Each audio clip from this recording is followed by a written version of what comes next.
Well, joining me now is Adam Arnott from Brighton, whose teenage cousin was killed during Hamas's attack last Saturday. Adam, first of all, I'm so sorry to hear of this devastating loss. A teenager, whole life ahead of them, and then it's not.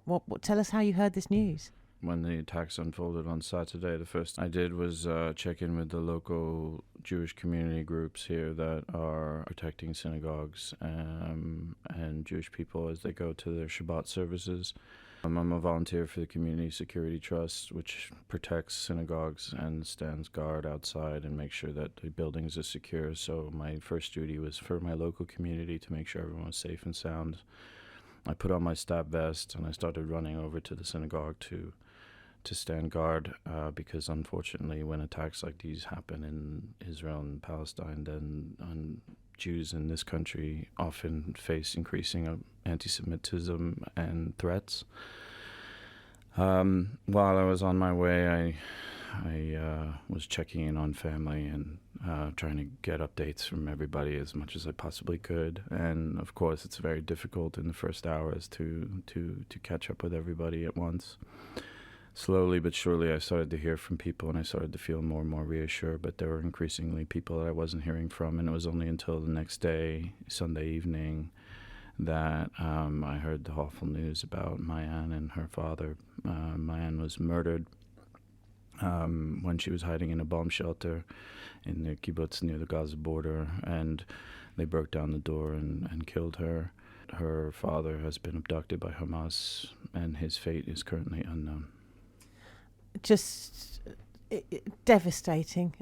Somebody so young, and we've seen so many other victims of that age. How do you even begin to process this? This isn't the first time that you've lost a cousin in such circumstances. No, this is the second teen relative that Hamas has taken from my family.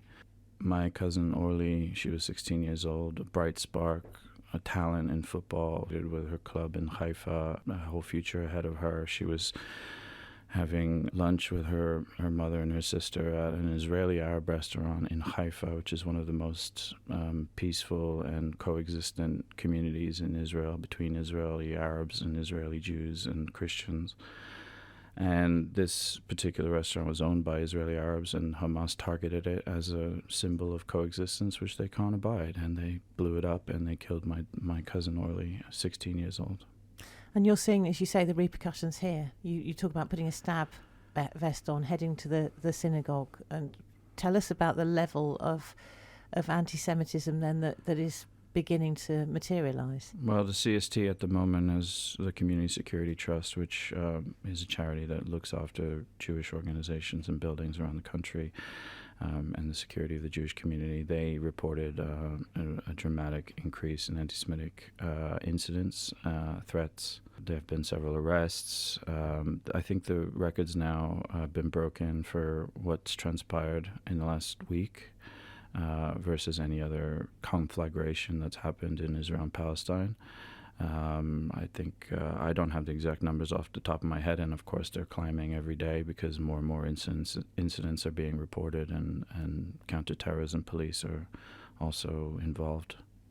How are you feeling watching this whole situation unfold? Because around 500,000 Palestinians now complying with this advice to leave Gaza.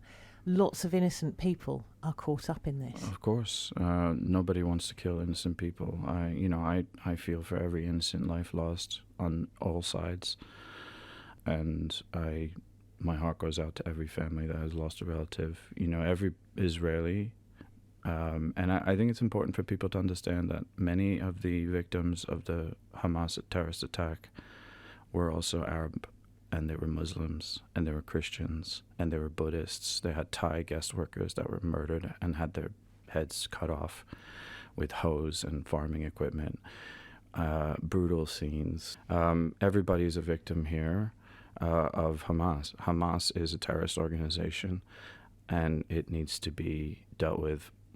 You mentioned that cousin killed a while ago, and you talk about the fact that actually that was a peaceful area, people coexisting happily. Do you think that there can be a point where that happens, where people are coexisting, people are living side by side? It's the only path out of chaos and insanity is to hope that one day that could happen. And we've seen it happen. 20% of Israelis are not Jews. They're Arabs. They have Arab citizens with full and equal rights. Many of them are serving in the military at high levels, Supreme Court judges. A Supreme Court judge convicted the Israeli president, and he was an Israeli Arab.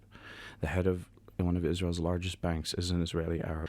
This is not a religious conflict. This is not a ethnic conflict. This is a conflict between terrorism and democracy.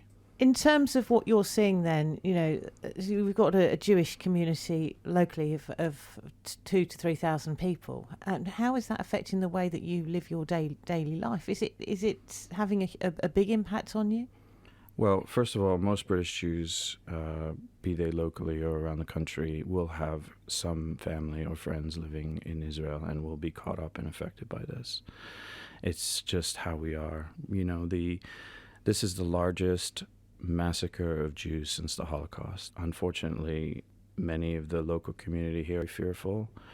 We're doing our best to ensure that Jewish life continues and operates as normal. We are securing, with the help of the government, some extra funding available for security for institutions so that we can ensure that people can go about their day and live rich, fruitful lives as British citizens. Where you're sitting now, I spoke to Dorrit, who's one of the oldest survivors of the Holocaust, and she talked about her childhood where she was spat at in the streets and the abuse that she experienced. And looking at her, you'd think, I can't believe anyone would do that to a child. And now, of course, we are seeing innocent children caught up in this. Well, it's not just that. We've seen demonstrations this past week where people have mocked the deaths of Jews and the relatives of people who died. We've seen people chanting genocidal slogans on the streets of London, promising more deaths of Jews. And even locally here in Brighton, unfortunately, we had a rally Sunday where a young woman praised the Hamas atrocity and said that it was something that needed to be celebrated, and said that revolutionary violence was not terrorism.